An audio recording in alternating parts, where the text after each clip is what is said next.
It is helpful to start with a short visual story, almost like a comic, to show what will happen next. This makes it easier to understand the process step by step. It also helps the learner feel calmer and more confident. Physical readiness check. Before using the ZSpace stylus, a brief physical readiness check is conducted. The assessment phase for motoric abilities. We start with assessment.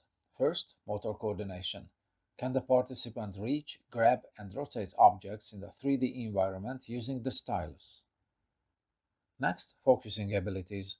We measure attention span, accuracy, and ability to stay on task despite distraction. The specific exercises are decided by the facilitator, but we suggest a few for illustration purposes.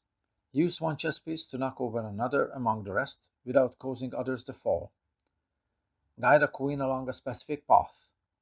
Remove the queen without topping the adjacent piece.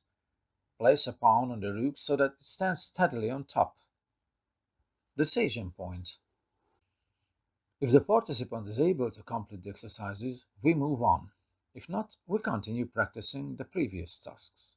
Based on the individual and the targeted profession, the facilitator decides how long it is worthwhile to continue. If earlier exercises prove to be too difficult, we can step back to a simpler task that can be performed more easily. The facilitator can use chess game or other free games available to build challenging activities. Exploring professions with simulation tools. Learning how to handle virtual interfaces in virtual space requires fine motoring skills and maintained focus. After completing their basic trainings, participants can begin exploring different vocational skills through simulation-based tools.